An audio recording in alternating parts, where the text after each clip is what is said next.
You go.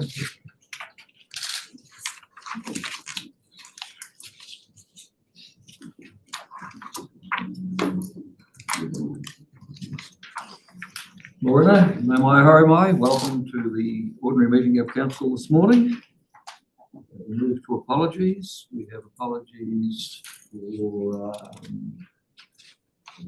number of councillors. Do we have them all down there? There's Morris is a trans and Elster and Paul.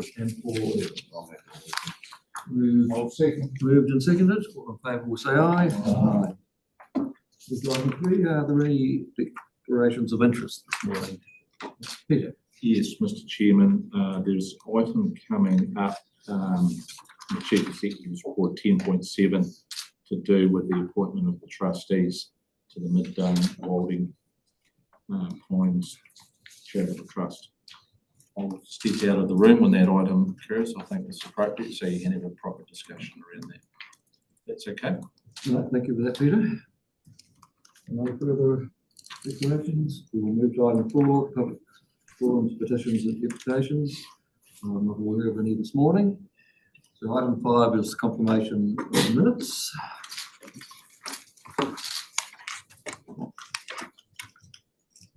So the first up is the ordinary meeting of council of the 20th of May. Were there any too many changes there because that's actually information submission. Bit of move, thanks. So we would move by Jeremy, seconded by Phil. Any further comments?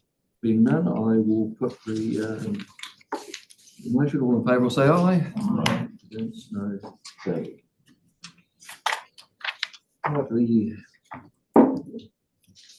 second one is the hearing of submissions on the 29th of May.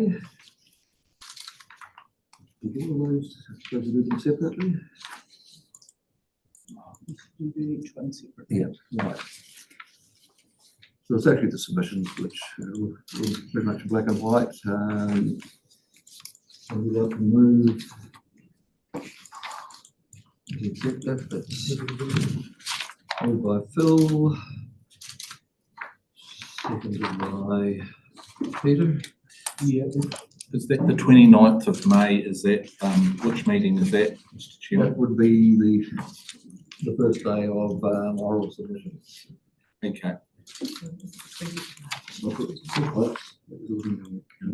So are we on page that we We've oh, we've done done it. Sorry, I apologise. Page 27. I apologise. Yeah, 29.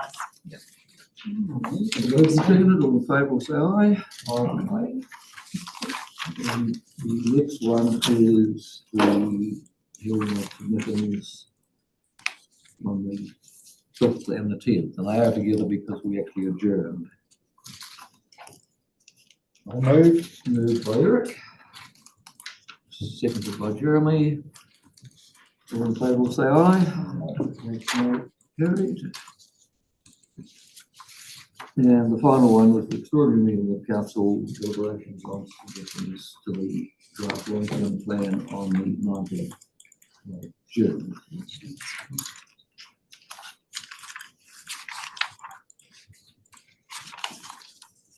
Somebody like to move that one? Moved by Jeremy, seconded by Phil. Any discussion or comments? If not, put the motion. All in favour will say aye. I think there was a slight alteration that I can talk again afterwards. Only one word that was not accurate on one of those meetings which I did have noted, but yeah, so minor alteration. Is it a typo or is it a correct? It's a typo, yeah. Okay, we will move to item 6, which is the adoption of committee resolutions.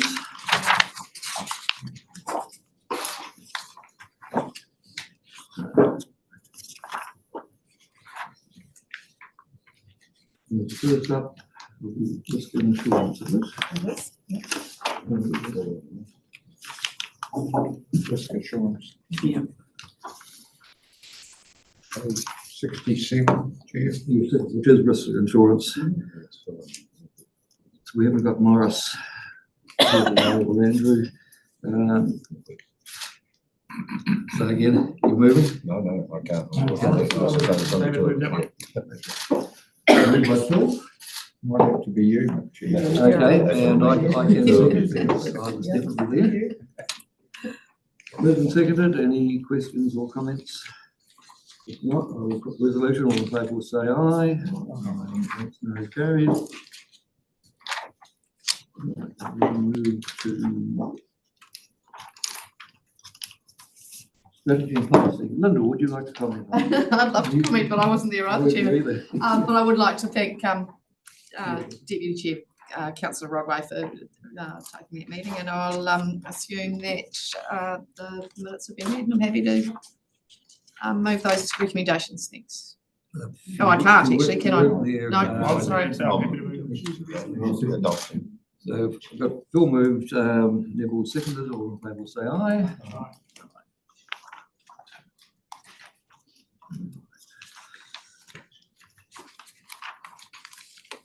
We'll take us through to item 9, which is, I'm not aware of any questions this morning or any business. The chairman's and council's reports. Able to additional bits that don't go in the minutes. Are there any questions on any of my activities since the last meeting? If not,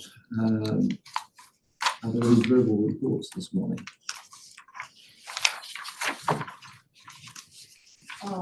Chairman, just for councillors to note the report that's tabled today regarding my attendance at the Whenua Hou 25 years of being predator-free celebrations. Report's there, no need to say anything else. Thanks for that, Lyndall. Neville. Chairman, there's a written report from me about the regional leadership group. Just a note there, we didn't get an update on the presence of COVID in the community during that meeting, which was the main reason it was originally formed, so all the government agencies could work together. But COVID is still alive and well out there, and we've just passed another peak in it, so people should not be relaxed. It's still out there. Thanks for that, Neville. Peter. Yeah, thanks, Mr. Chairman. Last week on the 8th, I attended a field day at Balfour at the Drysdale's property in conjunction with Land and Water Science, talking about the use of radiometrics in land use. Really quite encouraging technology we have just setting up for us, and it's going right around the country now. But one of the most important things of that field day, by one of the presenters, which a very experienced presenter said, when the council came out with these large reductions around nutrient use, specifically nitrogen, we all thought it was totally unattainable. But she said, with this overlay of this technology, there is real potential to eat into those big percentages really fast. So really encouraging work, what's going on there, and I think it's something that this council should get in behind and encourage the rollout of that technology around the province. Thanks for that, Peter. And I attended a similar farm discussion. Rick was the ACE project. John Pimpton was also there. So we started off at the at Macquarie. We're looking at the whale wrap recycling. It's quite a big operation, and you know this is a continuing, I guess, environmental issue for us, and to have a process that can actually turn it into something useful is pretty important. So I think I know Neil Selman's on that trust and is quite keen for us to go down there and have a look. But I thought I was going to put it in wall packs, but they'd actually prefer it in a bin. They can actually tip it out and put back on your trailer. But it's quite a process, and it comes out in a granulated form at the end. So at least we don't want to see this stuff buried in the ground or burnt, and with our own water and land plan in action, it's good to see that there's some options out there, and personally I'm quite keen to support the agency that also supports the capabilities. Following that, we went to the Dairy Hub and had a look at various wintering trials that they were carrying out, and it was pretty obvious after the wet weather that we'd had the daily movement with the fences behind them was actually damaging, also putting out straw for animal health. So there's somewhere for animals to actually lie.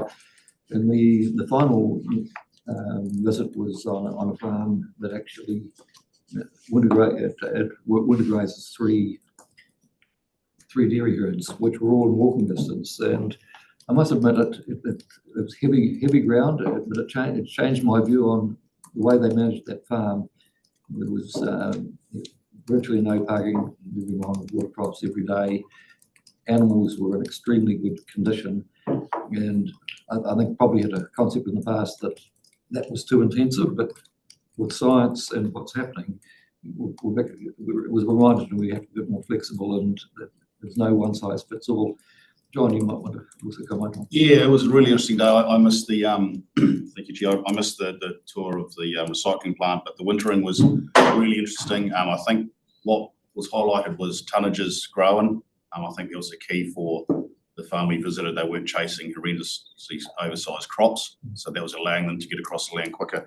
And also, we saw some really good examples of Baelish wintering, which possibly align quite well with the numbers used in our land and water plan going forward for next winter. So that was quite good to see those numbers sort of used and balanced for what works well. So and possibly we didn't get to view at the hub the trial that they're doing the 2 to 3 day shifts, and they were saying that was working quite well, but that was about shifting them on fully, not just running a back fence up to. So yeah, there's some good stuff coming out of the hub at the moment, currently showing how we can work through the winter going forward. Thank you. Thanks, John. Any other verbal reports? In the last couple of days at the Rural Forum, I was meeting with Minister Lee, who had a visit to Southland, and I think her presentations were quite well received. She had a look at Coyne and then went down to Bluff to have a look at the agriculture advances down there. We had a meal that night. It was good to have a minister that wasn't here for photo opportunities. He was actually here to build relationships, and we were able to probably put a strong pitch that we're pretty united in Southland, and we can help the government to achieve their aims. So that was good too. Next up, after reports we have, there's a report on the Rural Forum. There's also a report for noting the LGZ quarterly report.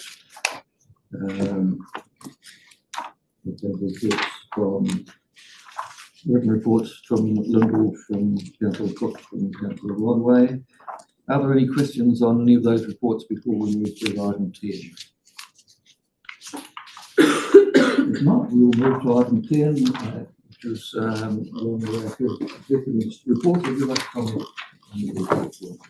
Sure. Thank you, Chair and Kia ora Council. The Chief Executive's report, which covers the activities in the organisation since the last council meeting. Quite a strong theme here, I guess, in relation to council's responsibilities in relation to flood management, and just noting the fact that the government had announced its Regional Investment Fund response to requests from the sector for infrastructure investment, and the fact that 42 projects were being considered by central government for funding, of which 3 of our projects are for consideration. So following on the close heels of the themes in the LTP. Also a few other notable things in the report. Pleased to say that we have, the nominations have closed for the Environment Southland Community Awards, which is an annual event and one that showcases most excellent participation in the community of very excellent case studies of sustainable projects, from schools to farming, community groups to education entities. So it's a highlight of the year, and has now got a reasonably large alumni, given that this, I think, is our 28th 28th Environmental Award. This is the longest running environmental awards of any regional council in the country. So it's one that I think we're rightly proud of. I'm really pleased to see that that's underway, and there's plenty of advertising about that up on social media at the moment. And also just noting from our policy and government reform team that we are at a select committee today. Council has been present at a number of select committee appearances, and will be the chairman and the general manager will be from policy and government reform, will be speaking this afternoon at select committee on the resource management legislation. Reasonable update from the Integrated Catchment Management Group on where the various working groups are around catchment management, in particular in relation to gravel and slowing the flow project. Updates in here from the other parts of catchment integration work in relation to Waituna, which is also a subject of the paper later today. And just a quick update on the Southern Pest Eradication Society AGM and the continuing work in that space that was supported during the LTP. So I'm very happy to take all of this report as read, and to answer any questions. You've got a reasonably full cohort, I think, of all the appropriate managers to address any matters you may have. Bill? Thank you. Just a question, two questions. One was on the gravel working group, and I know that from other work and other spaces, there's quite a lot of public interest, probably as well as a number of opinions on gravel. Is there mechanisms to make or share with wider public some of the outcomes or some of the thinking around the gravel working group? Is that something we've been able to weave into the work on that one? So I'm looking at the interim general manager. Yeah, and I was looking for the catchment operations team. I was unfortunately not here, so I can't answer that. But I think it's a good point, and one that we should bring back for a bit of a briefing. I mean, it's a reasonably representative group, and I think that there's good reason for that ongoing work, and how actually all of those individual pieces of work with catchments and with slow the flow projects and gravel come together, I think is a really good point. So thank you. I've got Eric, then Peter, then John. Eric. Yeah, thank you. I was a wee bit intrigued by the finding of the old man's beard surveillance, saying you found it.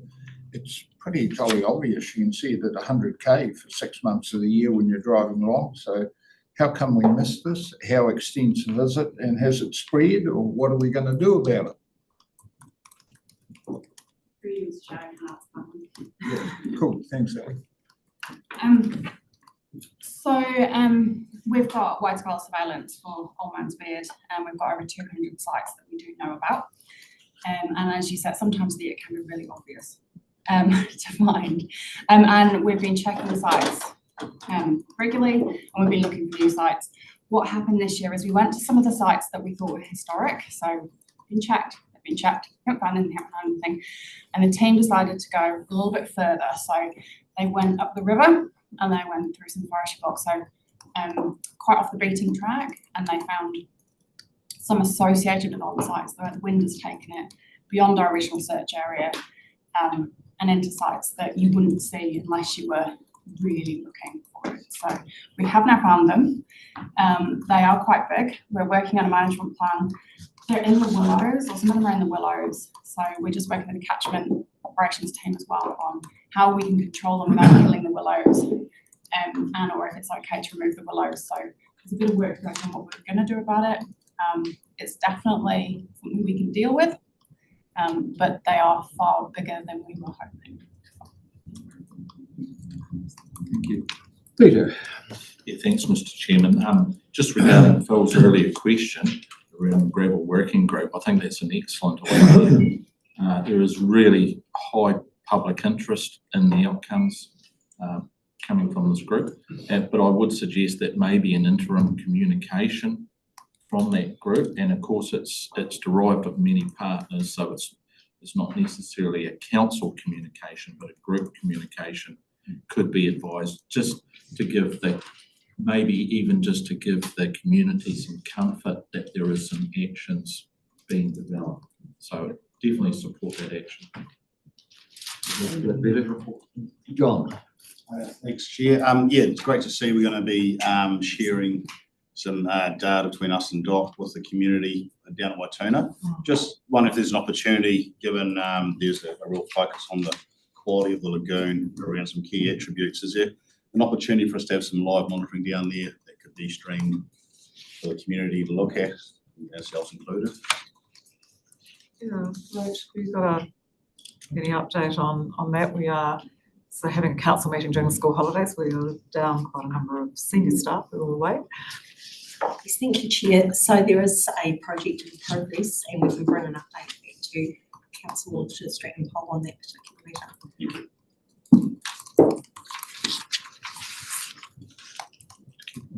Just on the national science challenges that we have been involved with, I thought it was a very good article in the paper last week by James Woodler, and these are sort of coming to an end. They've been quite valuable, and again, there is a question in my mind is how do we manage to leverage the science we need going forward? Is there going to be a combination of funding? It's always sort of been a competitive sort of a bidding situation, but it would be great to actually be able to access a lot of the science out there that's not always available for quite some time from competing agencies. But you might want to comment on the science challenge. Yes, I had similar thoughts when I was reading the update and report. I'm not certain.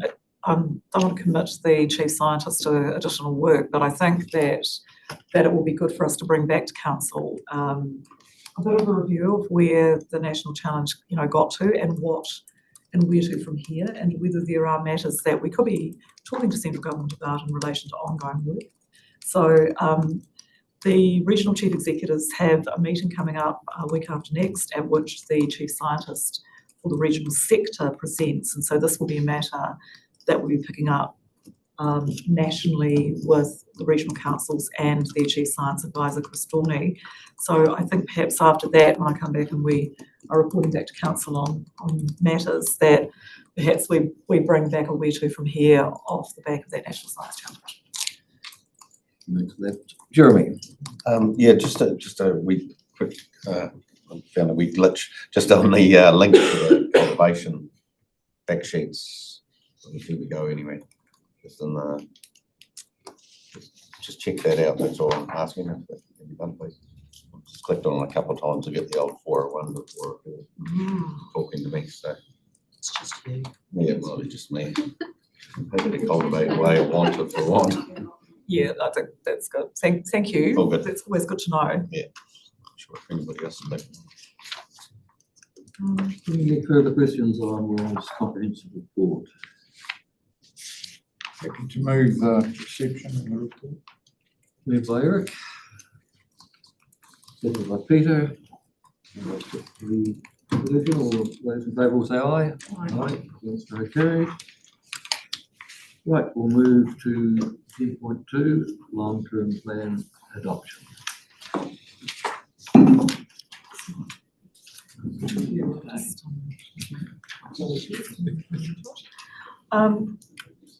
Thank you, Chair. It was an incredible pleasure that we bring the long-term plan to council for its adoption. It's a process that councils throughout the country have been going through for probably the last year and maybe longer, 18 months, thinking about the contract between this council and the community in relation to its major programs of work and its major matters in the way that it works with the community for delivery of its mandated responsibilities.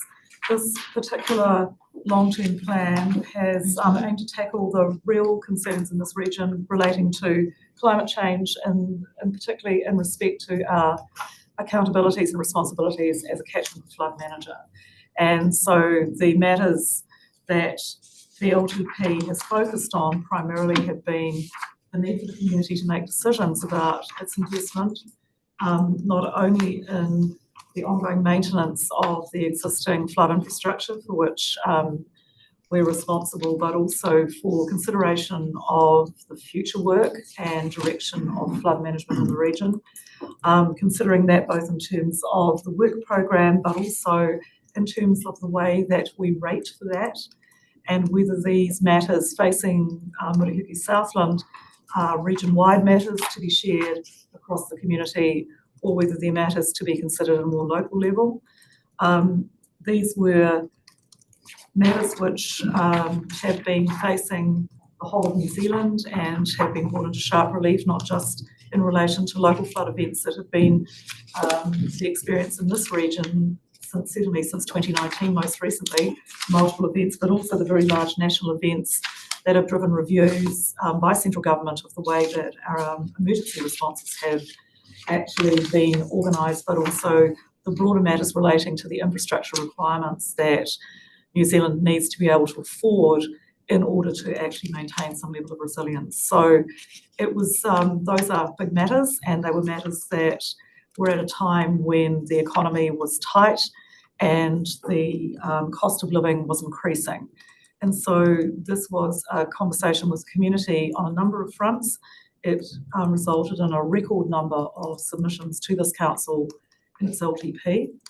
330 people submitted, which is an incredible amount of community time and effort, and brought a broad range of matters to this table, not just in relation to the increase in rates, but also in relation to the matters that council should focus on and the way that it should relate to the community and its decision making. So there's been quite a process to get through all of that work. It's been an incredible amount of work for this council. There were a significant number of people wanted to have hearings with council and came and took time to submit in person, and for that I think this council has been incredibly grateful for the community input into this LTP. There have been significant changes to the way that this LTP has landed as a result of that feedback, not just in terms of the rates increase, but also in the way that the rating changes may take place and the need for the community to come with us on that journey over time and to participate in future decision making. So all of those matters were clearly communicated to council and back to officers. And so it's with pleasure I'd like to thank the staff for bringing back the LTP for its final adoption. Thank you, and I commend it to council to adopt today.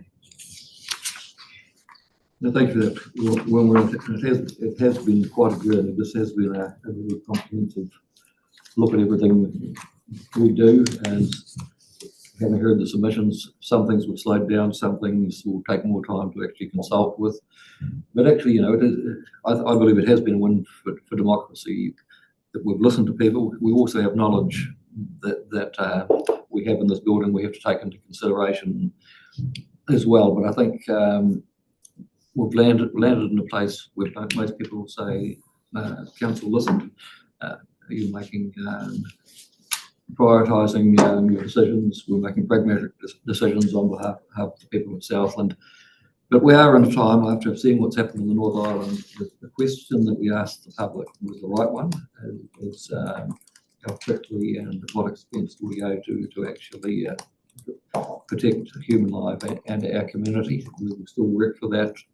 We know that the slow project may change our perception on how we do that, but it's been, I think it's probably been an exhausting, well, it has been an exhausting process for staff. I know, I just thank you for the work you've put into it. Today we actually tick off a milestone, and then we start looking at annual plans and following up on those commitments that we need to do. All councils in New Zealand are struggling with the narrow range of tools we've got on the rate burden, whether it's regional councils with a wake-up call on flood infrastructure, or it's territorials with Three Waters. These are difficult times, and I guess our response has been to work more with our regional partners to try and find more efficient ways going forward, so that we can actually do what we need to do without the pressure it does put on the public. Peter, you were indicating? Yeah, thanks, Mr. Chairman. Look, I just want to support those comments from yourself, Wilma and Nicole. Look, this LTP is, first I want to thank the staff. It's a really complex piece of work. It's the main piece of work that this council engages in every term. So I just want to acknowledge that. Two words sum this LTP up for me is adjustment and adaptability. And I think we displayed both really well. We started off 12 months ago, over 12 months ago, developing this piece of work. And it's fair to say that the economic situation in the community has unravelled in those 12 months. And I'm proud to say that we adjusted to what we saw in front of us. So it's very pleasing. But of course, with that, there always comes consequence, doesn't it? I'm quite comfortable we're managing those risks. But as always, I think we need to push on, and our focus needs to be around the catchment in the future. And a transition to that capital rate must be a prime focus for this council, and moving more towards community protection from flooding has to be a key focus for us. So thank you very much once again, everybody. Any other comments at this stage? If not, we'll move to the recommendations on. Staff. Oh, sorry, yeah. Chair, just to note that we have got Anthony Smith, our auditor, online. I'm not sure if everyone can see him, he's up on the screen. And obviously you met on the 19th of June and made a number of very key decisions in response to submitted feedback. Having gone through the journey of the hearings and the deliberations, you confirmed your decisions on the infrastructure strategy and the long-term plan budgets and the rating review. So the team, Dave and Tanya, are just going to take you through, I guess, what's happened since the 19th of June quickly, and then enable Anthony to table or talk to the audit opinion, and we've got a process whereby you sign the representation, letter of representation, and the audit opinion goes through at that point. So I'll hand over to Dave and Tanya to just talk about what's happened in the last month. Thank you. Through you, Chair, kia ora koutou. So just in follow-up to all the discussion that's taken place, just really want to hone in on the key decisions that have been made following, yes, the council reading submissions, listening to those who presented at hearings, and followed by the discussion and deliberations. So I'll just note those. So the first one was the funding of the flood protection operating expenditure with $2.34 million of lease area reserves over the 4 years to reduce the impact on rates, and that involved a consultation with the committee. The 2-year transition to a capital value rating system, and that's looking at the local rate or regional rate, as Wilma spoke to fund river management programs. Going to the use of $1.38 million over 4 years from biosecurity and land sustainability surpluses to fund ongoing work programs offset rates. Looking at the flood protection capital works projects from 2025 to 2027 in Winton, Lumsden and Waihopai, and ensuring that full business cases are prepared and brought back to council before those proceed. And just the clarity around flood protection capital works program from 2027, 2028 onwards is indicative, and it will only progress subject to detailed planning being undertaken, the government funding be available, and that further consultation has been undertaken with the community. So that just really sums up some of the key decisions that were made following the deliberations ending on the 19th of June.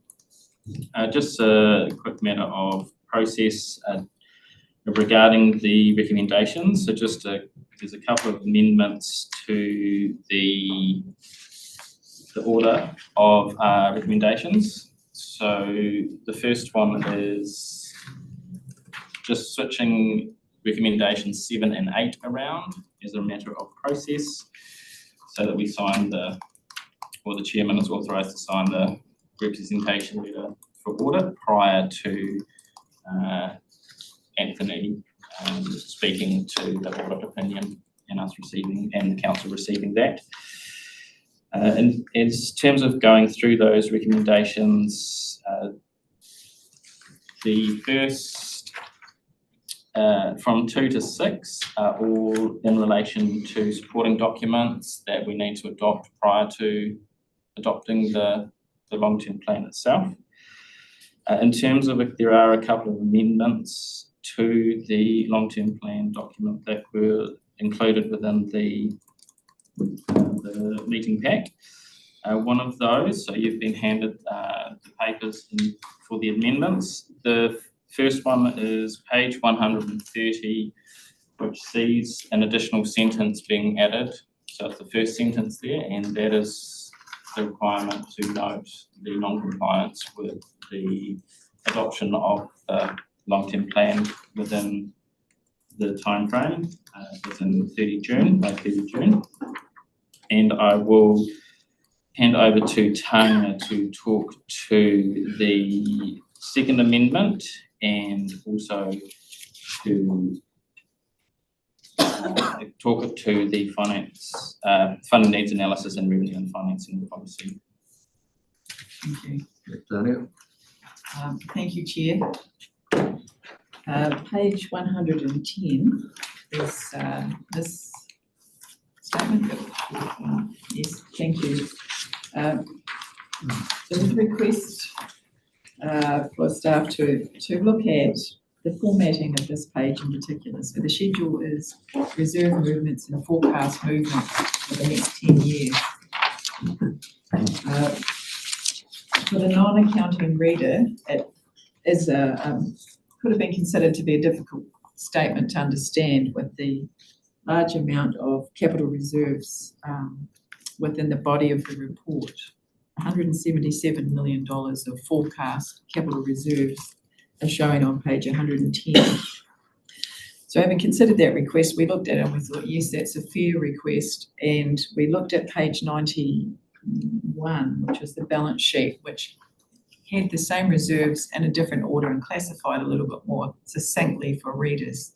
So what we've done here is we've grouped the reserves into a special reserves group and noted there with an asterisk, 41.9 million forecast. That asterisk indicates cash-backed reserves. Then we've taken the capital reserves and put them in your own subtotal there, 177 million, and noted that these are dependent on government funding for the growth, between the current 48 million and the 177 million, depending on the receipt of government funding as per our significant forecasting assumption. So this is, capital reserves are an accounting reserve. It's funding received from the government or potentially received from the government to fund capital investment into assets. Now, we have to account for it like this. It basically shows the total funding of council over the 10 years. And then there's the accumulated reserves, accumulated reserves, 12 million to 23 million. So the numbers haven't changed here. It's the analysis and improving the clarity for the reader, those not familiar with different types of reserve. Happy to take any questions on that. I'd like to say that we have put this past our auditors, of course, as well, and considered it to be acceptable reclassification. No, thanks for that, Tanya. I was having difficulty getting my head around that. So the asterisk and the explanation gives me a much greater degree of comfort as hopefully we'll order that if we read. Any further questions or comments for Tanya?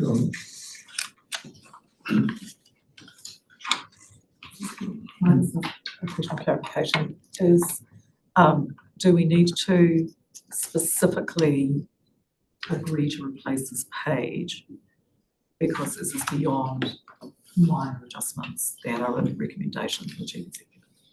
So do we need to add a further recommendation?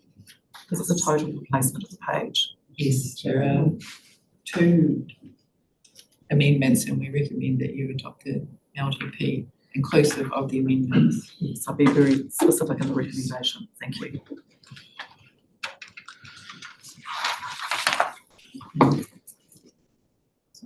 It's going to be number 12, is it?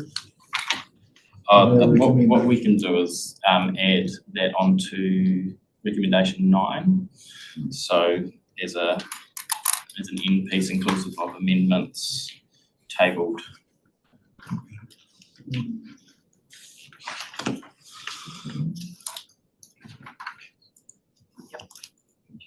There's a couple of other minor ones. The deletion of the local board's funding. Is that just a minor thing that doesn't apply to us? That those are the minor matters that are covered by 10, where you asked me to correct any minor errors and omissions. I think that's, but this is a replacement of an entire page. So Jeremy, you were indicating. Right now. Can I just ask what words we would use to include in number 9? How would you word that? So suggesting that at the end of the recommendation, we indicate inclusive of amendments tabled. Oh, yeah. On page 104. Yeah, righto. I think we should cite the pages. Yeah, no, fine. 110 and 130. It's fine, you'll read it. Cool. Thank you. Okay, are we at the stage where we could get somebody to move 1 to 6? So comfortable with that? I'm happy to move that, Chairman, if that's what we're doing. Moved by Lyndon, seconded by Phil. Any further discussion on recommendations 1 to 6? If not, I will put the recommendation. All in favour will say aye. Aye. Against, no. Carried. Right, so now we move 8. There's now 7, so I guess we need somebody to move that.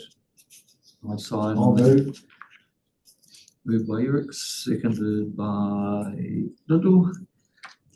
Any further discussion? I will put the recommendation. All in favour will say aye. Aye. That's no carried. So Chairman needs to sign that. So I can sign.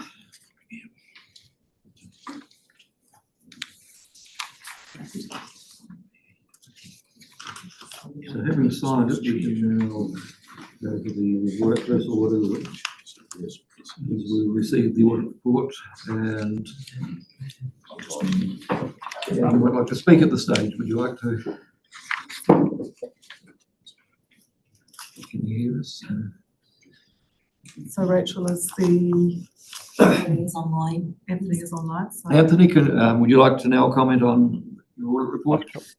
Yeah, sorry, it's a little challenging to hear at times, so apologies.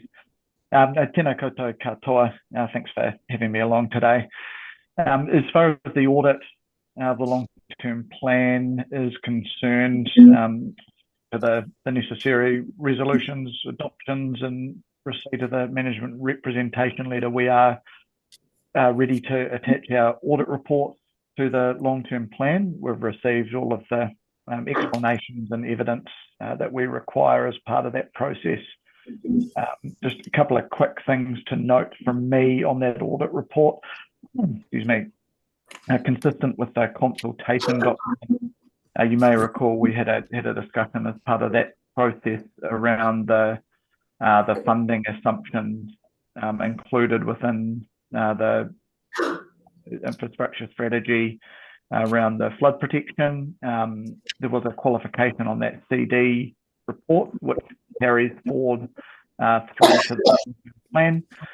And then the other thing to note, which I think Dave referred to in his address, there is a call out in the audit report around the adoption date, the long-term plan, so that in the long-term plan there's been a sentence added that it's been adopted post the first day of the plan, and our audit report essentially mimics that. So that was the same as the last long-term plan as well. Happy to take any questions. Do we have any questions on the audit report? So none of us have got a copy of the report.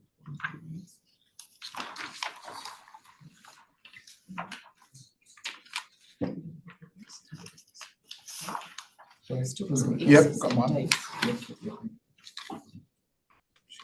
Through you, Chair, just wanted to note that the audit report remains a draft until the plan is adopted, which will finalise and sign the report.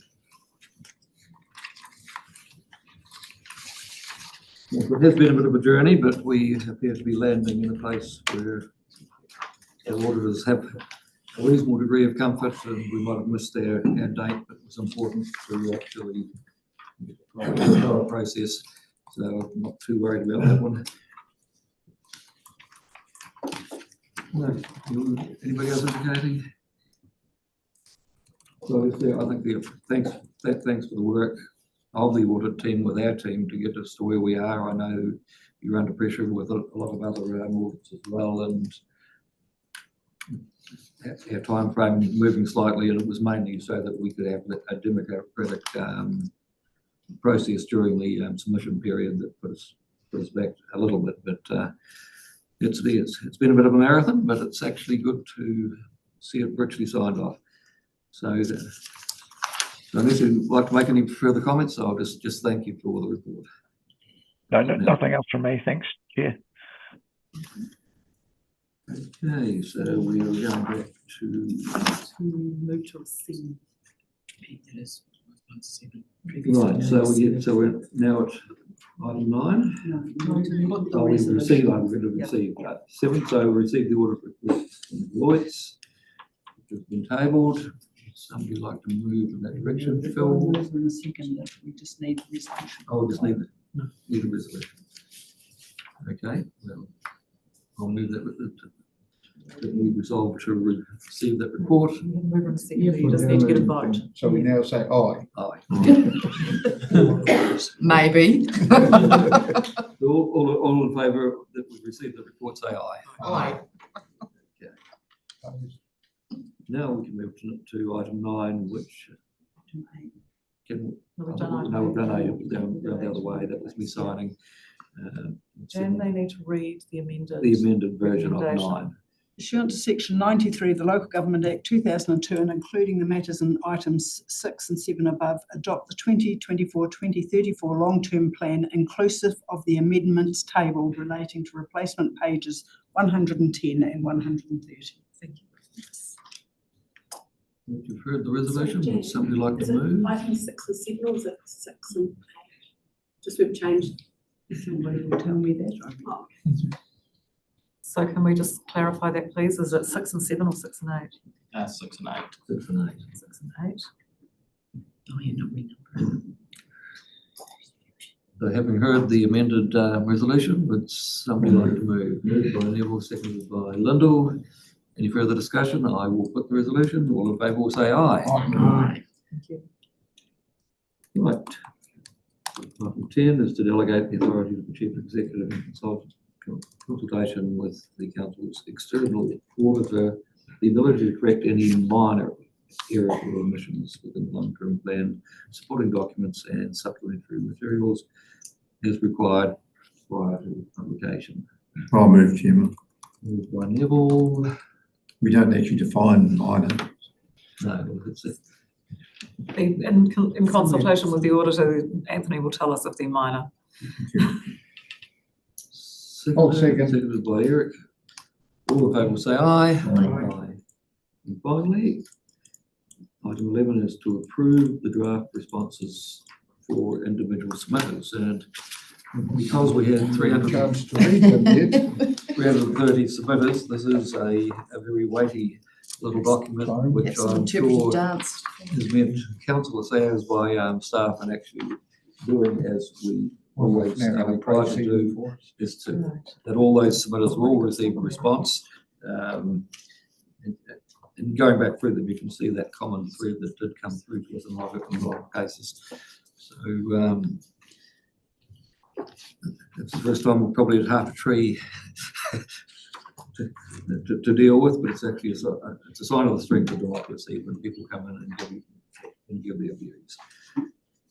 So would somebody like to move item 11, which is to approve these draft responses?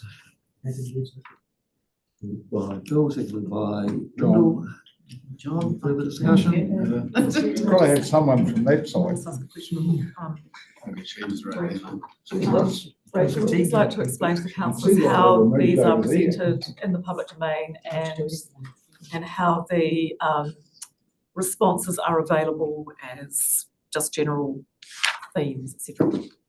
Yes, through you, Chair, you will recall that there were a number of key decisions that were agreed at the meeting on the 19th of June. So those are already up on our website. So there's one around the infrastructure strategy, one around budgets, one around the rating review. So people have already had access to those. And this document, there is referencing to those and also information where submitters have asked key questions, etc. Or things that aren't covered by the main decisions. So what will happen following the meeting today, we will send, we've got most of the submitters' email addresses, so we'll send them the link to their decisions and they'll be able to go in and read those. The rating calculator links will be reactivated on the main website so people can see what the new figures are for them as a result of the changes made following consultation. We're also writing to those submitters, sending submitters that did not have an email address, a letter, an individualised letter, so they'll have all the right information as well. No, thank you for that, Rachel, and that's been a huge job to actually go through those. And a lot of people had a general comment, but had a lot of individual ones as well, so they do get that response, which is really good. We've got Lyndall. Thanks, Chairman. Just a really quick question about the availability of that information. We had a lot of submitters seeking, personal contact, which is great. So we've got a couple of things covered, but I'm wondering do we make these available in the libraries and things as well for people, hard copies for people who might not be in internet range, or do we make public copies available as well, or does that not happen anymore? Because I know it's a bit old school. Through you, Chair, yes, we did actually, as part of the original consultation, have documents out at all the libraries, and certainly we'll take final copies of the long-term plan.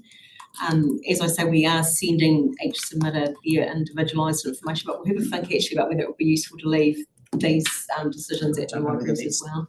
Appropriate for other people's things to be in public, but just as long as we've considered it and they have access to the LTP, whatever's appropriate. Sorry, Adrian Henderson, it's nodding furiously. Yeah, understood. Thank you. Well, we have done that. Yep. Yes. Okay, excellent, thank you. Right, we will move to 10.3. Yes. Have we put the motion, Chairman? Did we do the amendment? Yeah, We're going to move it in a second if I don't remember. Yeah, no, we did. Okay, sorry. Right, 10.3. You want to comment on this? Thank you, Chair. So the item before you is for the setting of rates for the financial year 1st of July 2024 to the 30th of June 2025. The rate levies are calculated within, based on the new revenue and financing policy that we've, as a council, just adopted. That was a process across 12 months, as we've discussed, following the requirements of section 1013. We worked as a group to workshop and present to the community and discuss the rates review, as we called it, and the funding of council. We reviewed the why, the how, and the who of funding of the activities of council. The outcome was a funding needs analysis, and from that, the development of the revenue and financing policy. When the revenue and financing policy is applied across the community, using both land value and capital value, we end up with the rates levies before you. Several hundred still individual rates levies. Rates are due for payment on the 29th of November. We remind ratepayers of the option to pay in 3 instalments. And further, should ratepayers struggle with that they can contact us, Chair, for more frequent payments or some ability to perhaps help them catch up with their rates if they're struggling.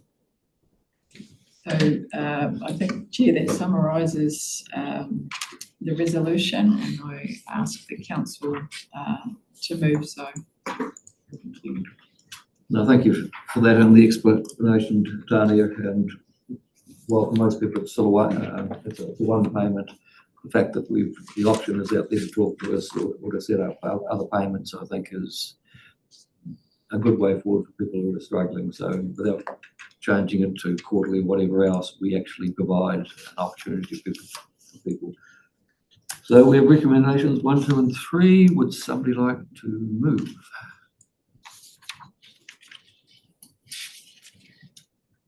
Moved by Eric, seconded by Phil. The other side, I think there's a time. John was indicating. He's keen. Any further discussion? I will put the motion. All in favour will say aye. Aye. Against, no, carried. I don't know what's going on over there. Right, we'll move to 10.4, which is the representation review. 2024 initial proposal.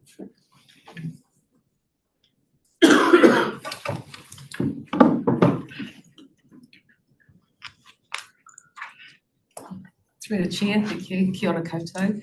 I'll take the representation review 2024 initial proposal report as read. We should have Ben Rossa of Election Services joining us online. Just not seeing him on the screen. Okay, that's okay. And he's available for any technical questions that we can't answer. So the report is noted relates to adopting the representation review 24 initial proposals outlined in the recommendation.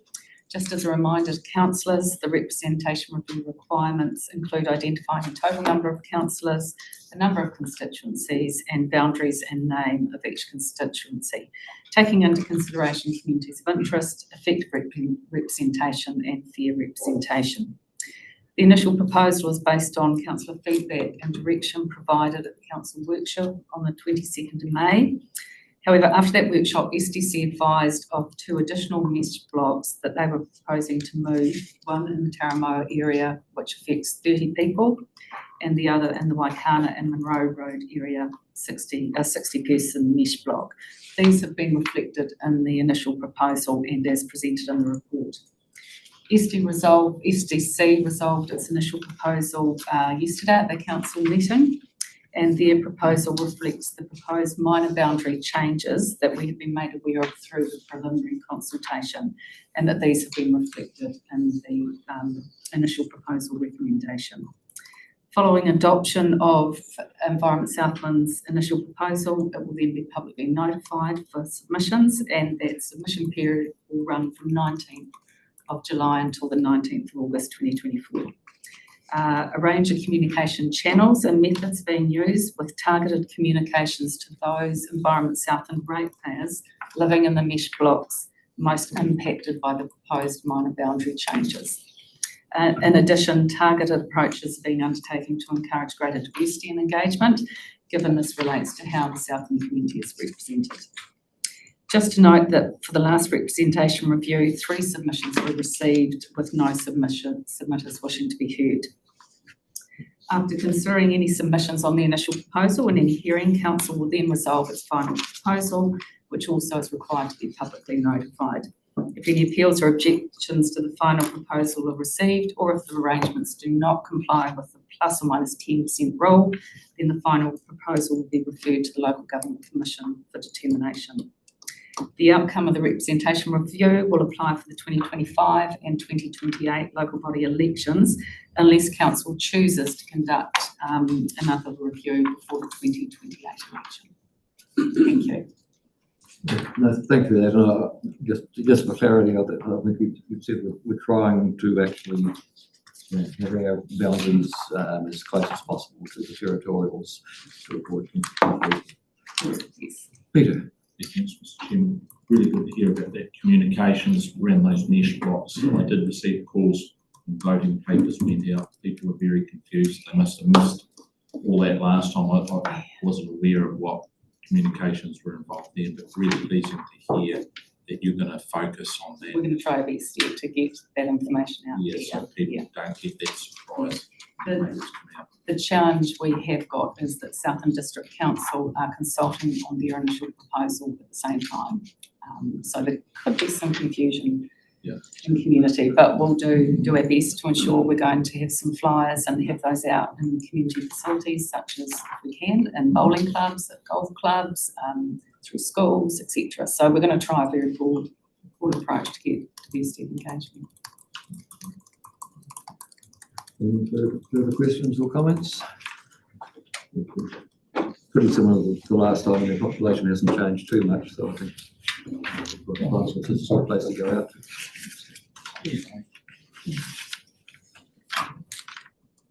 I can move it. The other side, no? Yeah. So John's moved recommendations. I've woken up. Is there any further discussion? If not, I will put the recommendation. All in favour will say aye. Aye. That's no, carried. Right, we'll move to 10.5, which is the regional land transport plan. Thank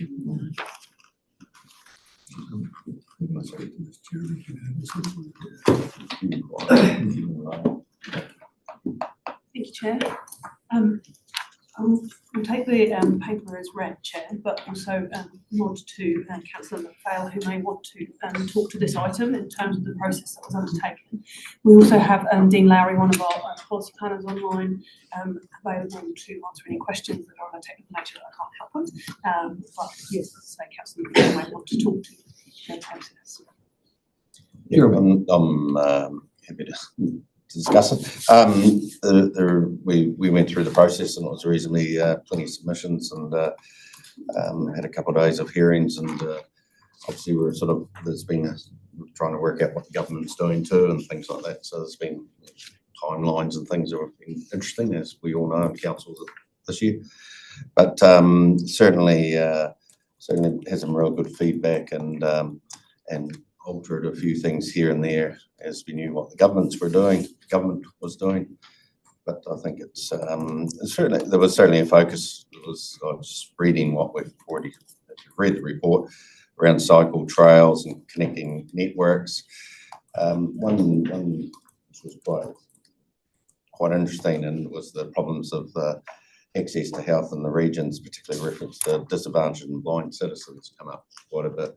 It was good, the submissions that really hit home that we were sort of missing a bit of a gap in the system to look after the disadvantaged at times. Just little things that would make a hell of a difference. That was really come home. But otherwise, I'm happy to move the report recommendations unless there's any questions. Any technical ones, Dean would be able to help with that. I'll second the motion.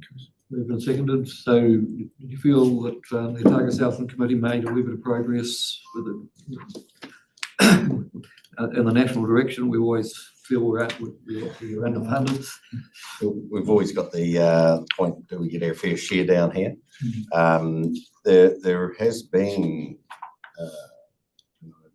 Dean might be able to indicate this, that certainly around a project maybe in Queenstown that the government's actually, because we prioritise things and there was indications of taking something out, but we've left it in because it was a local decision saying we want to keep that there. And then the government's actually come back and said, have you still got that in there? So it showed that, that having local stick by our guns and say that is important, that if they do have the funds there, they want to know it's in the list. So that was a good example of democracy working. So hopefully, I don't know whether we're getting any more money, but Not losing anything. no, it's just costs so much more was one of the things also. It looks like we're increasing our budgets, but it's actually, it's just keeping status quo in some of the levels. So I think to just add as well, that this is obviously quite a procedural matter and the RTCs obviously do a lot of work with Russell and Dean in the background. But what I would suggest is that we bring back, probably in a month or so's time, a conversation with council around transport more generally and how all of these pieces come together and how we might want to connect it with further conversations about climate change and the matters that Jeremy and Captain has alluded to. I think it would warrant a more detailed conversation, so I think that would certainly be a good thing to bring back, and Dean and Russell would be able to come and answer any questions in the process or And I think it would be good to bring in the South Island discussion, that we do have those meetings, and that's where we can push the government, just because it is a South Island issue, to get that money across the Cook Strait. So we'll work together for that too. So. Russell presented to the last Strategy and Policy Committee, but it was quite a chocker agenda, and so I think it would be good to have some more time to talk it through with you. That'd be good. And, you know, there's an ongoing discussion about it not being a level playing field and percentages that come back to provinces. So that would be good. So Jeremy's moved it. That's been seconded by Neville. If no further discussion, I will put the motion recommendations. All in favour will say aye. Aye. Against no. Carried. Right, we'll move to item 10.6, which is approval for the Epirina catchment reserves.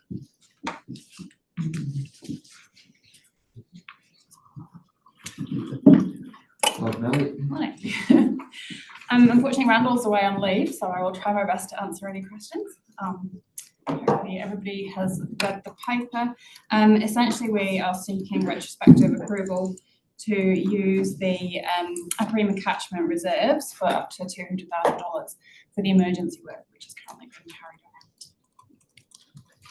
So I guess the one question in front of my mind is, have our guys had a conversation with the Epirina catchment group, and particularly the chair? They have, and they've had approval from the chair that this work is required, and they're happy. I'll move the recommendation, Chairman. It's apparent from the photograph what's happening there. I'll happen to second, but I was just looking at the photograph, and I was saying, I take it that they've cleared the flood bank. It's not grazed. It looks like it's been grazed. I was just looking at it. I think they've probably cleared it to be able to do the rock work. I think that, I went out on the site and yeah, I'm just saying. part of it has the remediation. The landowner is going to have to come back if the tape is right. He's prepared to mow it. The only worry is that the piece you can't mow is put on the front, which is probably the most vulnerable bit. But if no action happens, you can see it's almost through the flood bank, and you've got a house just down the track with flooded. But there's there will be a retrospective consent, I'm assuming, will come through after the emergency work is done. It did look, when you look at the whole reach, that there's possibly the potential we go for a full consent to perhaps do some of the beach skimming that we've talked about and slow flow. Been moved and seconded. Is there any further discussion? Just to be clear, Mr. Chair, we've already approved the emergency works because the $200,000 is within the joint delegations of myself and the General Manager. It's specifically the use of the Epirina catchment rating district reserves that we're asking for your approval of, because that requires your approval where the money is coming from. Been moved and seconded. You've heard the recommendation. All in favour will say aye. Aye. Against no. Carried. Mr. Chair, I am despite Councillor McDonald's commentary, I'll let you know I'm happy. We're suggesting that we're quite happy for you to actually remain, at least to hear the conversation. It's well, you were having the option of behind your back. Okay. Because I think it's important that the councillor can actually provide an assurance about some matters in relation to the. I'll just zone out like I normally do. Key thing is registering an interest. Yes, I think you just need to hear that that's going to be managed, so. Peter and I did have a conversation some months ago when he was asked if he would stand and was there any issues, and I felt it was quite easily managed anything came up, obviously you would register your any conflict. But Well, I'm happy to move the recommendation, Chairman, unless you want to have further discussion. But, I'm aware of Peter's interests, but I'm also aware of the other trustees of that particular group and the activities over a period of time. I think, Mr. Chair, I'd just like to make a comment before you vote. So I just want to be really clear, this is, Councillor McDonald's asking to do this in a private capacity. This is not the council appointing someone to this trust. The reason that it is a paper before you is because the council is asked to approve all trustees as one of 3 agencies who are asked to approve the trustees. So it just so happens that on this occasion, the vacancy is also being suggested that it is a councillor that is doing that. So you're approving that in that capacity, just so that that is clear, given this is a paper in the public domain. I understand that. Yeah, that's fine. Just want to be clear about that. And the matter relating to any potential conflict of interest is for the councillor to manage. And the only reason I suggested that he stayed is just so that he could actually perhaps make a statement to that effect in the meeting. Yes, that's the best statement you've ever made. No. the shortest one is ever made. You've been really disciplined. I'm not part of the discussion. So I told you I'd zone out. Yeah. So really, that was just mostly for you to make a comment, I think, about how you will manage the potential conflict as chair of the regional. Yeah, look, I'm well aware of that, and I have a pretty experienced deputy that will stand in for any items that come across the table in those agendas. Thank you. That's all. Do we have any further questions or comments? Neville's already moved. Did we get a second for that? Seconded by John. I will put the recommendation. All in favour will say aye. Aye. Against no. Carried. Thank you. And thank you, councillor. That was useful for a public meeting. Right, we'll move to item 8, which is long-term accommodation project working group. John, you might like to briefly comment on the report. Yeah, thank you, Chair. There's a slight technical glitch in the recommendation for this paper. So yes, one is to receive the report, and then the second one, I'm looking for council support for the recommendation to establish a property, long-term property working group, which would consist of 2 councillors, chief executive. So I think also the, can we also note that I approve the report? And we'll put the report date in there. Not quite sure how the system glitch happened there. And because this isn't going to happen straight away, given it some consideration, I'll float or move Jeremy and Phil. I think Jeremy's got a good financial brain, Phil's got a good strategic brain that obviously bring things back to, any decisions will come back to council anyway, but I think I would certainly be happy with those couple. Do we have a second? Councillor McDonald has expressed an interest in this previously, Chairman. So, I do know Councillor Ludlow have expressed an interest too, so just happy to go with the flow.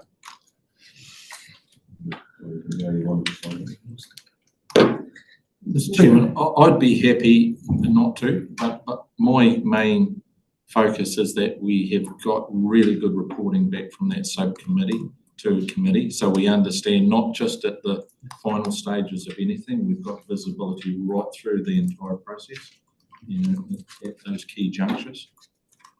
So that's my main concern, and then, like I've said before, this is a governance partner decisions that we need to make. No, thank you for that, Peter. I think that is crucial. You want a small working group, but as we talked about earlier this morning, all decisions need to come back to full council. Are you comfortable with that, Lyndall? Yeah. Okay, we've make some commentary there, Chairman. The document's relatively innocuous. It doesn't doesn't raise any red flags or anything, but to me it does, because I just see, I think we should have that working group. We should be working with other councils. I would just express the view from the ratepayers' point of view that they are paying the rates for 3 sets of council buildings and premises in Invercargill. And if we were working in the interest of the ratepayers, then we would be seeking opportunities to actually share accommodation and services over time with the other 2 councils. The ICC have indicated that they're moving people out of their building because it isn't fit for their purposes. We're indicating that our building needs some adjustment to make it fit for our purposes. And we're Southern District have already split their accommodation by renting other premises. So I think that this is going to be a really important group of important discussions. And I'd hate to see it take too long, because if one of the councils says, oh, we're going alone, then that puts the whole thing out the door, and we'll all have to go alone. And in the interests of the ratepayers, I don't think that's a good outcome. I would hope that this doesn't take too long and that somebody else doesn't jump the fence. So can I make a commentary on that? So there is an active conversation between councils on this matter, and there is the need for a working group is exactly as you say, councillor. We've set ourselves a time frame to the end of the year to actually get the business case together for us that actually addresses the matters for this council in relation to its accommodation. The other councils are in exactly the same position. And I know that Invercargill City Council has its own issues in relation to its current building that it needs to deal with. So at this stage, that's exactly why we need a working group here that is overseeing the pieces of work that need to get done at pace, so that there is joint collaboration between officers and council. And our proposal is that this working group reports back to council. So one of its first tasks will be to get that terms of reference for its program of work tidy. We're already working on the draft for that. So if we can have council appointees, we can get on with the work. So thank you. I think that's exactly as it should happen. And the reports will come back to this council meeting, every council. I've got Peter, then John, then Lyndall. Yeah, thanks, Mr. Chairman. I just want to know that this discussion will become high profile within the region pretty quickly, and there will be probably need for commentary at some stage. Will you be doing that as the chairman of the council? Would the chair of the subcommittee be making comments? Well, apart from the high level, I don't think it would be appropriate to. Basically, we're saying this is a big decision. We need to have a thorough look at all the options. It's not preempting any decision, and that's just being a responsible organisation. And some of the indications were, would we know by August, and we feel no, we wouldn't. But it's not. Yeah, this is not steering us down any particular road. It's actually doing the work we actually need to do as an organisation to say these are the options by Christmas time, which is not long far away. This group will come back to council with recommendations, and probably along the way. And just a supplementary to that, I would just refer to Councillor Cox's thing about people jumping early. I think that's a really important point, that we keep everyone inside the tent. So can I just make a comment to the council? So, and to your point, this is a working group, it's not a subcommittee.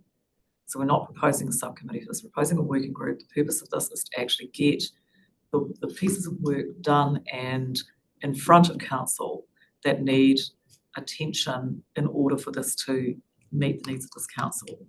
So the purpose will be to ensure that there is the best possible outcome for our community and for the council in relation to its community. So all of the matters relating to the potential for a shared service are on the table, and they're currently being discussed. It is not the only option we're looking at, however, which is why the work needs to occur. So all of those options need to come back here and stack up. And our intent is to report to every council meeting on our progress. So we won't be disappearing into a corner and coming back to you in December. This is about getting stages of work clearly mapped out and ensuring that those matters are managed. And so the intent for a working group is not that the working group comments publicly. This is coming back to council. This is a council matter, and I would expect that council's normal communication processes would apply. So, Mr. Chairman, just further to that, there was the council did resolve, and I missed this at the start, with a minute went through on the meeting of the 29th of May, and we resolved to schedule a workshop to consider regional leadership in relation to the matters discussed under this heading. And that was a discussion around, was emanating for Councillor Cook's question at that meeting around shared services and shared buildings. Is the council still moving ahead? Well, that was resolved. Are we moving ahead to discuss, have a discussion around shared services and shared building in lieu of the announcement of this working group? This is a working group specifically on accommodation, so the broader matters of shared services we will still be discussing. So that's locked in. Okay, thank you. John. You just want to support Councillor Cook's comments, and I guess my question is, well, it's great to see governance on this steering group, or just what we're looking into. And I guess my question is, if we go into the next phase and it is agreed that we need to be looking for shared buildings, governance are very much leading that discussion. If that continues, it's just really important. So that would be your decision, I suggest, will be at the first council meeting in January as to how that progresses from that year. So you will have the report for consideration, and then I would suggest that the end of January, when you meet in 2025, that what the future rollout of that program looks like is for your approval at that meeting. Yeah, and I guess my question is making sure, well, this point I'm trying to make is making sure that governance is, if the result is shared services, is not shared, but shared accommodations, what we're looking at, that governance is well in front of that, with that conversation. So that is the purpose of this group. Very good. Lyndall.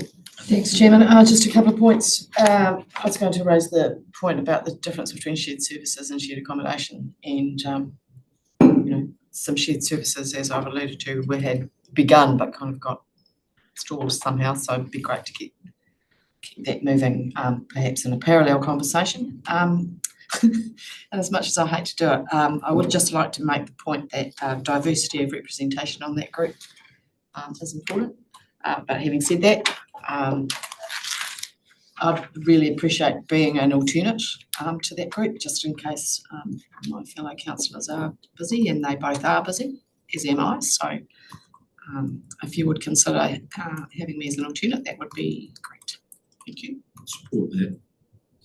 I move the recommendation with councillors Morrison and McPhail being appointed as onto the panel with an alternate, councillor Ludlow. Second that. Moved by Neville, seconded by Peter. Any further discussion?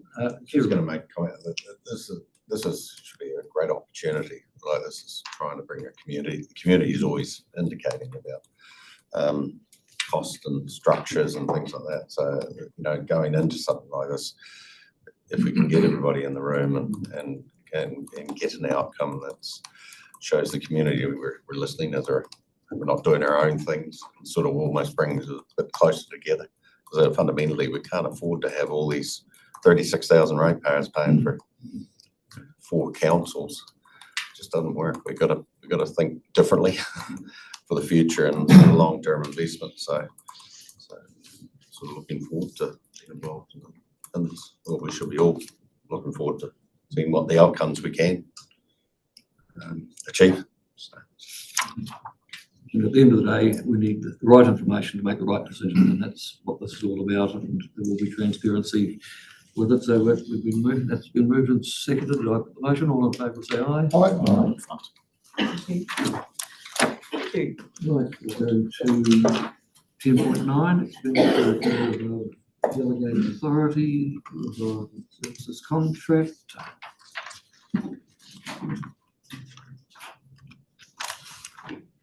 Tēnā koutou katoa.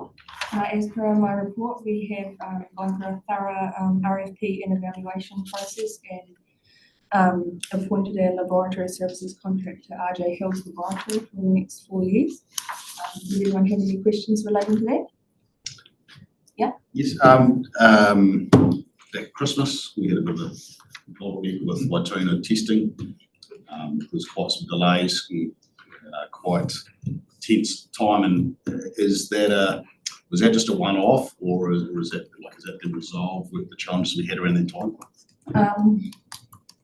There's complexities in the way that the laboratory services were delivered, and that when we collect samples and send them to Hills, they have to go to Christchurch, and then a lot of the tests that need to be done then go on to the Hamilton laboratory. And so depending upon what day of the week that is, and if there's a public holiday there, then they can't necessarily courier to Hamilton the next day.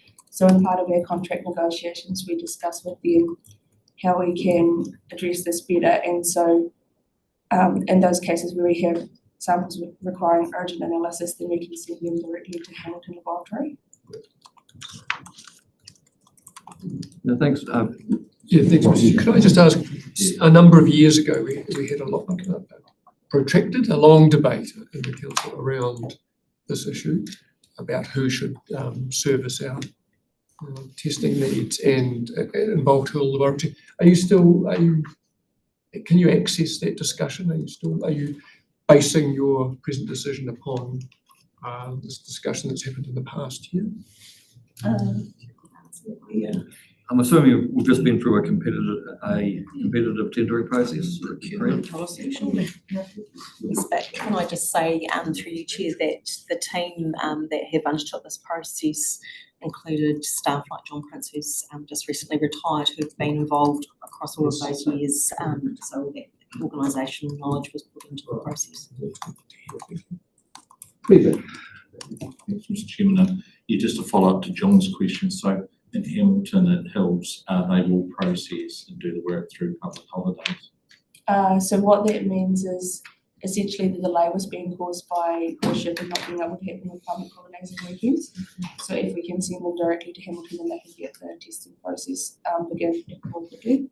So they will process, they will test during holidays? Yeah.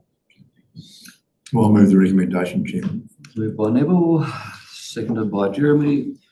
All in favour, say aye. Aye. 10.10, up to the staff delegations manual. This item is largely a process item. It's reflecting new roles and changes in roles. The current process requires us to report these changes to council. I'll move. Moved by Eric, seconded by Jeremy. All in favour, say aye. Right, move to 10.11, councillor training policy. Good morning, everybody. I take the report's actually been just received, and I seek feedback on the draft policy. Yeah, thanks for the report. Do we have any questions? Just trying to Chairman that if a councillor seeks some training, then we make a decision on each individual case? I guess it probably depends what the training opportunity is. If it's straightforward. We've got criteria there. Yeah. Yes, we do have criteria there. So with regards to the policy, we state in the policy that any elected member can actually put forward a suggestion of training or an event, and then it's all collated into a register by the governance principal, and then that is taken to the chair to consider, and then we actually have a criteria of how that actually, which training actually works for the council in general and the community, and then we'll the council will make a decision on it. Thank you. Thank you. And I think this issue has been raised in the past, and that's the why we have a report. And I think it's good to have a structure we can go through. So no, thanks for that report. Any further questions? Oh, Peter. Yeah, thanks, Mr. Chairman. I was really pleased to read this. It's fantastic. I think the complexity of the role of a councillor is often underestimated when you have community, political, and community roles all bundled into one. And anything we can do to support those people. So I'm thinking next term, maybe I've often seen there isn't too many opportunities within the local government for training, but maybe we have to look outside of that into the commercial world. Say the Institute of Directors, for example, maybe coming in for next term, this council might have a turnover, I'm not too sure, of new councillors, but just to come in and maybe schedule a particular workshop around the Institute of Directors, not only with EES, new councillors, but all the other local authorities to have that opportunity, because it's quite difficult. It's not that easy. No, it's so not. just a suggestion. Thank you, it's noted. Phil. Just one question, is a provision potentially to identify cost sharing arrangements if a council wanted to do some professional development or something, is prepared to meet a portion of the cost? So we haven't actually stated that within the policy, and I think if that situation arose, it would be considered. We would decide what we'd do at that time. And it has come up before. I think the policy is broad enough to actually accommodate it, so.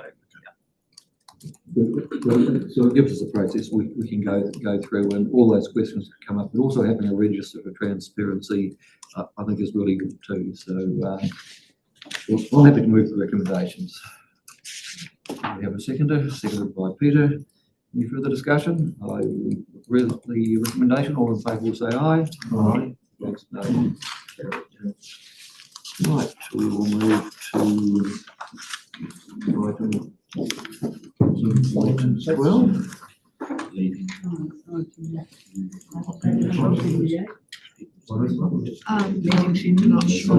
Oh, no, sorry. No, 176. You just passed the zone 5 and 6 meeting. Page 176. This is just early warnings of the LDNZ Zone 5 and 6 meeting in Dunedin, and there is an awareness of a clash of that with ministerial visits in Southland, but they are tailoring the program to allow for that to not interfere. So we're going to upload their presenters into the first day. It's a matter of our councillors interested in attending. Depends on the program. We haven't had a program yet. They don't tend to come early, but I have made some tentative Chairman would bookings. normally attend those, Chief Executive. Yeah, I always attend. Would it be helpful if other councillors indicated their interest? But I mean, councillors can change their mind later if they don't want to. So Councillor Morris, not too far. So Lyndall and Philip are showing an interest, but yeah. Yeah, and Chairman, given that proximity, there's potential for a day visit, Not in the country, sorry. Yeah. But, when they're close like that, we quite often see more than the minimum because we can get there and back or whatever, but. So I'm aware that we are missing, 3 councillors today, so do we come back to it? Well, I think we might come back to it. Yeah. Yes. We have an indication, but maybe we confirm this at a later meeting. Well, The second one is here. around November, I think. We're appointing delegates, which is the formal process, but also we may be facilitating attendance. So the meeting is in October, and I perhaps confirm this a little closer to the date. I have got accommodation held in the meantime. Yes. Just booked some rooms. Yes, thank you. So do you want to? So are we tabling that, Chairman? So, Jan, what's the best process for this? That we can acknowledge the indication from Councillor Morrison and Ludlow that they're interested, but I think, how do we amend the I recommendation? move the matter lie on the table. Thank you. Or we could just Confirm that we'll send some delegates. Confirm a number. I confirm we send the chairman, the chief executive and 2 councillors as delegates. You don't need to confirm me, I don't. No, no. It's just the councillors, You so. go anyway.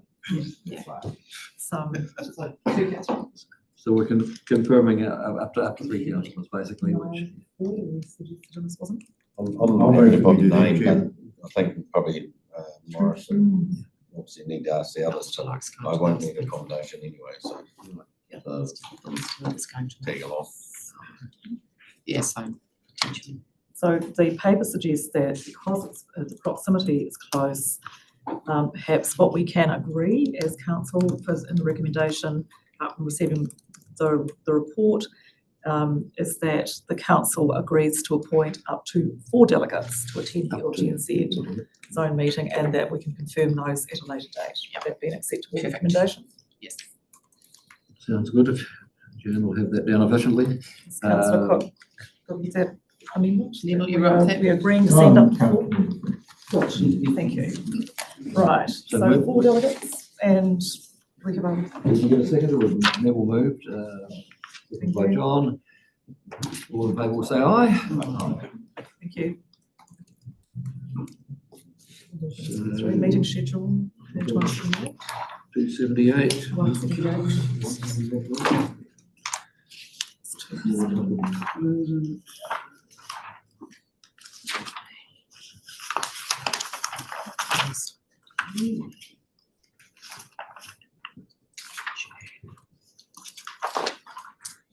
Okay, is there any omissions from the meeting schedule? I was thinking leave of absence from the 23rd to the 25th of July. And I'm not sure how long it'll be, but 13th to the 16th of August. I'll be able to come online if I can't attend after that. Okay, any further requests for leave? I'm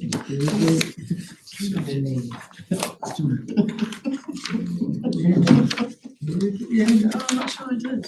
If there's no other additions, we can probably move to recommendations. Is there anything we've? I'll move the recommendation Moved by Neville, seconded by Phil. All those would say aye. Is Alison missing off that list for leave of absence? He is missing off that list, but it has been previously agreed. I will add him in, and we have been putting his apologies in July.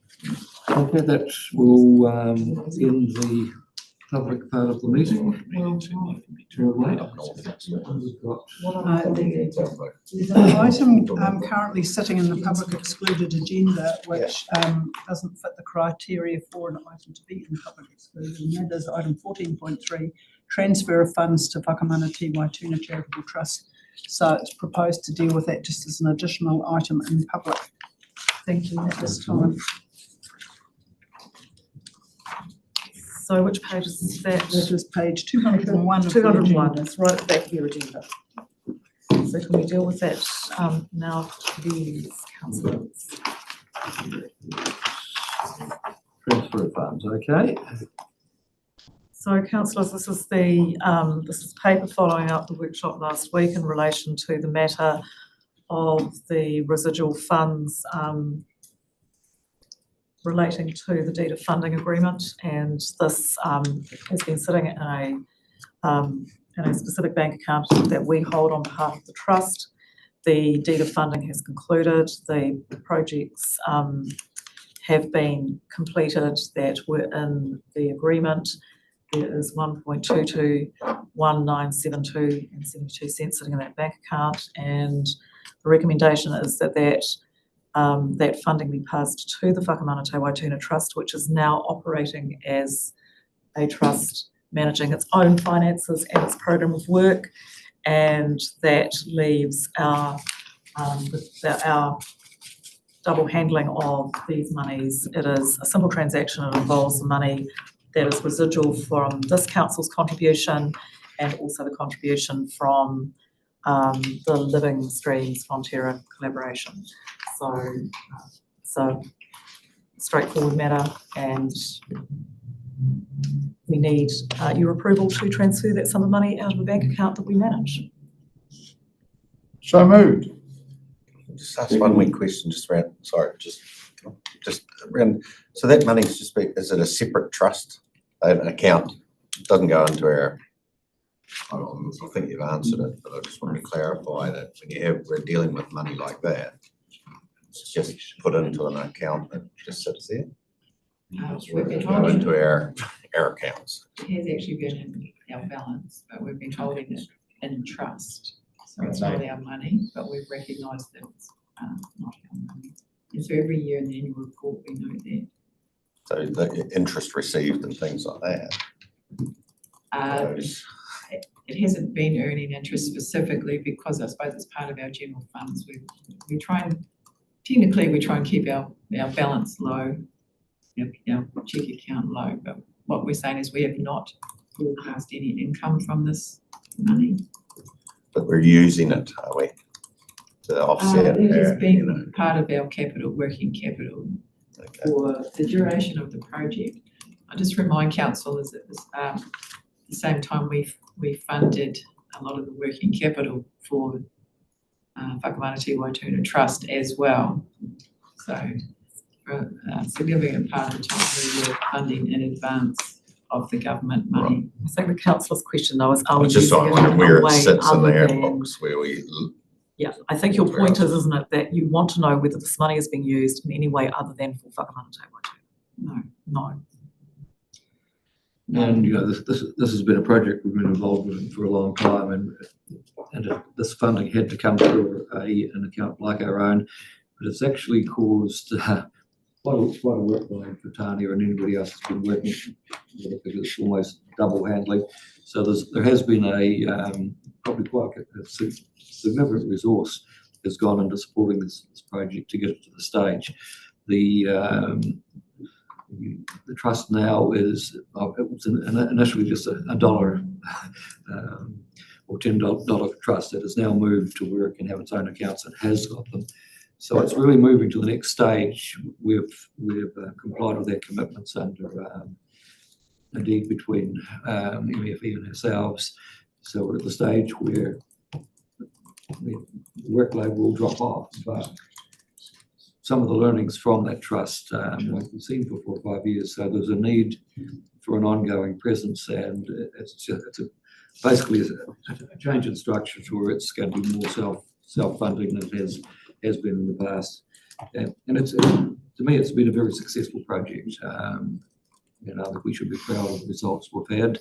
It's, you know, there's been some bumps along the way, but there are when you're dealing with multiple agencies. But I think looking back, we will say that Waituna has been a very successful test bed for innovation to roll out across the countryside, and wetlands is just one of them. There's been and the conjunction with the Living Waters with Fonterra and Department of Conservation, some pretty useful work has been done. So I think it is time to move on and learn the lessons, and there are a number of lessons that we have learned along the way, but it's actually a project I think we should be incredibly proud of. So we've had a mover, Eric's moved. Peter, just Mr. Chairman, you just mentioned the word learning lessons. I think one of the biggest lessons we could learn out of Waituna, it's just been really recent, is, and it's been the discussion over the last few days and for quite a while, is information transfer. It hasn't always been clear regarding Waituna, and we need to learn that lesson. So look, I would suggest too that maybe this is a proposition that the Waituna Trust, which you co-chair, Mr. Chairman, to bring an alternate or another councillor that intends to go through for another term. Not that that will happen, of course, but so there's a learning opportunity for a newer councillor to come alongside you and transfer that information instead of someone coming in fresh and having to learn all the complexities again on their own back. So would that be something you would consider, I'm saying in 2025 or the back end of this year, to bring someone alongside you with those meetings, person of your choosing, of course.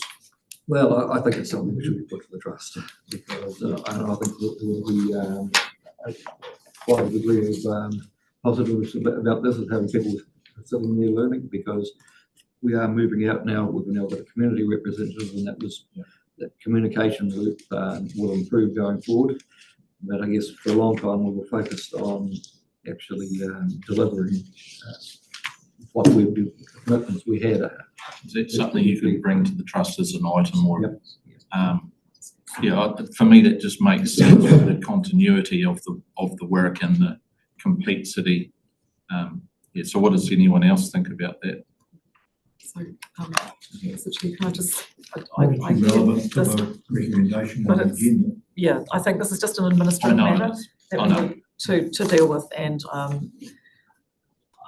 there are still further papers to consider. I think we've noted the matter, Peter, and I'll raise it with the I just want to bring it up.